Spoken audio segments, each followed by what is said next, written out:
क्या आपने कभी सोचा है कि इंग्लिश में हम जब, जब तक, जैसे ही, एक बार, पहले, बाद में जैसे शब्दों को कैसे ट्रांसलेट करें? अगर इनकी इंग्लिश नहीं आती है तो ये क्लास आपके लिए ही है। Hello learners, welcome back to your channel English and study. जैसे जब वो आया मैंने दरवाज़ा खोला, या जैसे ही वो हंसी बच्चे भी हंसने लगे। इन वाक्यों को इंग्लिश में बोलना बहुत आसान है, बस आपको ये वीडियो आखिरी तक देखना है। तो आज की वीडियो में हम सीखेंगे ऐसे हिंदी वाक्य जो रोज बोलते हैं और उन्हें इंग्लिश में बोलना भी सीखेंगे, सिंपल और नेचुरल तरीके से, आसान अंदाज में। चलिए बिना देरी के वीडियो शुरू करते हैं।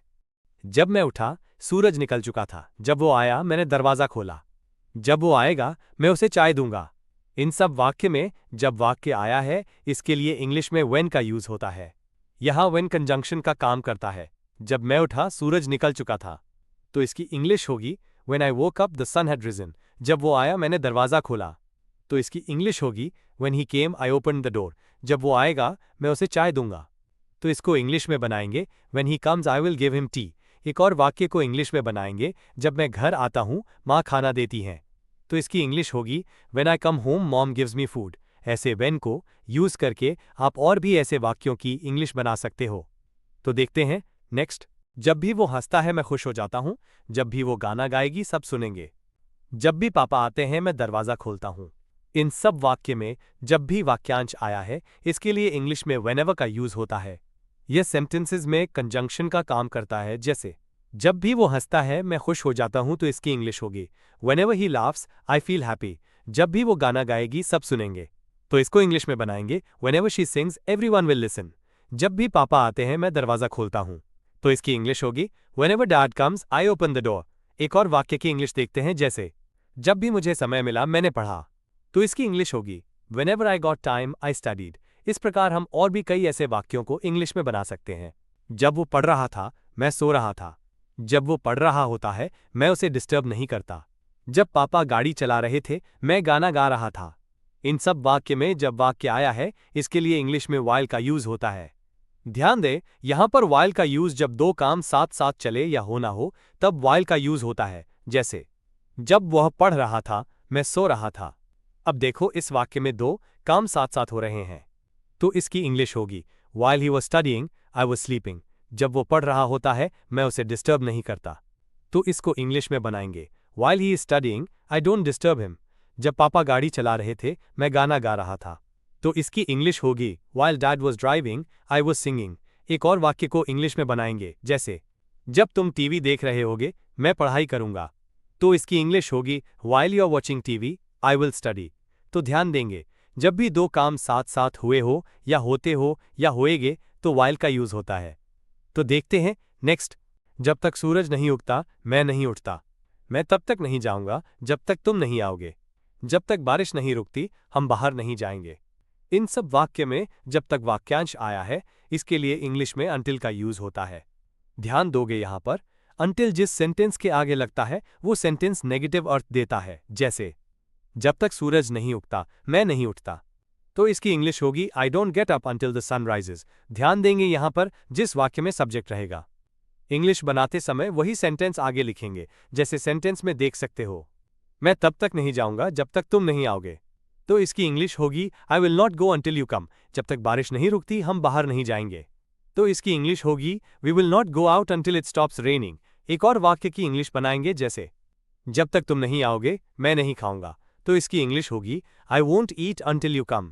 नोट, until की जगह पर till का भी यूज कर सकते हैं, अर्थ में कोई फर्क नहीं पड़ता है। जैसे wait until I come back और wait till I come back, दोनों का मतलब एक ही है।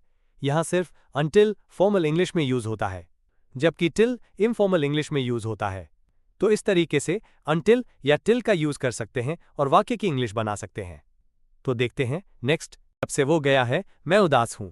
जब से मैच शुरू हुआ सभी चुप हो गए। जब से बारिश शुरू हुई है मैं घर पर हूं। इन सब वाक्य में जब से वाक्यांश आया है इसके लिए इंग्लिश में सिंस वर्ड का यूज होता है। ध्यान देंगे यहां पर सिंस के यूज में जिस वाक्य के आगे सिंस नहीं होगा वह सेंटेंस हमेशा प्रेजेंट परफेक्ट टेंस या प्रेजेंट परफेक्ट कंटिन्यूअस टेंस का आएगा। जैसे इंग्लिश सेंटेंस में देखोगे। तो अब देखते हैं वाक्य। जब से वो गया है मैं उदास हूं, तो इसकी इंग्लिश होगी since he left I have been sad. जब से पूनम ने फूले मूवी देखी है तब से वो रो रही है। हिंदी के वाक्य में तब से वाक्यांश आ भी सकते हैं या नहीं भी आ सकते हैं। वाक्य ऐसा भी हो सकता है, जब से पूनम ने फूले मूवी देखी है वो रो रही है। तो इसकी इंग्लिश होगी, since Poonam watch the Phule movie she has been crying. जब से बारिश शुरू हुई है मैं घर पर हूं। तो इसकी इंग्लिश होगी, since it started raining I have been at home. एक और वाक्य को इंग्लिश में बनाएंगे जैसे, जब से मैंने फिल्म देखी है मैं खुश हूं। तो इसकी इंग्लिश होगी, since I watch the movie I have been happy.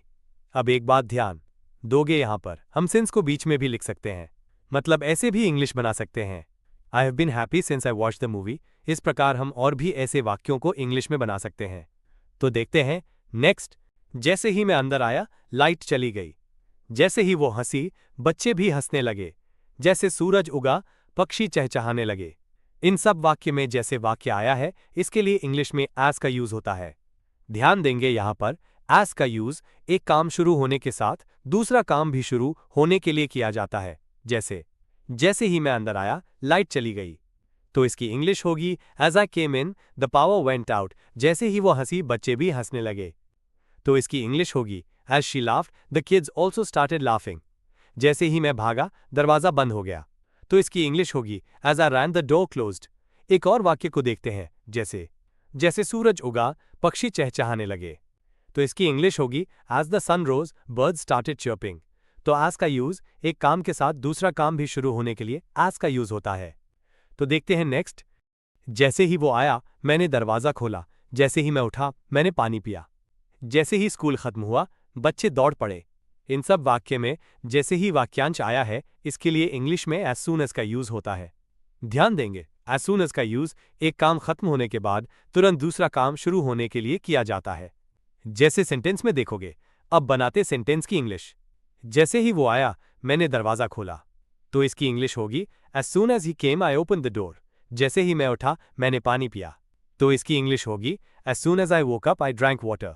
जैसे ही स्कूल खत्म हुआ बच्चे दौड़ पड़े। तो इसकी इंग्लिश होगी, as soon as school ended the children ran out. एक वाक्य की इंग्लिश देखते हैं, जैसे ही माँ आई मैं खुश हो गया। तो इसकी इंग्लिश होगी, as soon as mom came I became happy. तो एज सून एज का यूज एक काम खत्म होने के बाद तुरंत दूसरा काम शुरू होने के लिए किया जाता है। कुछ और वाक्य की इंग्लिश बनाते हैं, जैसे एक बार मैं खा लूं फिर सोऊंगा। एक बार के लिए इंग्लिश में वंस का यूज होता है तो इंग्लिश होगी, once I eat I will sleep. एक और वाक्य की इंग्लिश बनाते हैं, जैसे एक बार वो आ जाए हम चलेंगे। तो इसकी इंग्लिश होगी, once she comes we will go. अब देखते हैं। उसने टीवी देखने से पहले अपना होमवर्क खत्म किया। पहले के लिए इंग्लिश में बिफोर का यूज होता है। तो इसकी इंग्लिश होगी, ही finished his homework before watching TV. यहां पर ध्यान देंगे बिफोर के बाद यदि कोई वर्ब आती है तो उस वर्ब में आईएनजी लगाएंगे। देखते हैं एक और वाक्य। हम घर को मेहमानों के आने से पहले साफ करते हैं। तो इसकी इंग्लिश होगी, we clean the house before guests arrive. अब बनाते हैं उनकी इंग्लिश। मैं अपना काम खत्म करने के बाद सोऊंगा। बाद के लिए इंग्लिश में आफ्टर का यूज होता है। तो इसकी इंग्लिश होगी, आई will sleep after finishing my work. एक बात और ध्यान देंगे, आफ्टर के बाद यदि कोई वर्ब आती है तो उस वर्ब में आईएनजी लगाएंगे। देखते हैं एक और वाक्य। वो रात का खाना खाने के बाद सैर करने जाती है। तो इसकी इंग्लिश होगी, she goes for a walk after dinner. तो इस तरीके से हम वंस, बिफोर और आफ्टर का यूज करके भी वाक्यों की इंग्लिश बना सकते हैं। वो घर जाने के बाद खाना खाएगा। इसकी इंग्लिश कमेंट बॉक्स में बनाकर बताओ। कीप फ्रेजेस की वीडियो लिंक इस वीडियो के डिस्क्रिप्शन बॉक्स में है। ये वीडियो खत्म होने के बाद कीप का वीडियो जरूर देखना।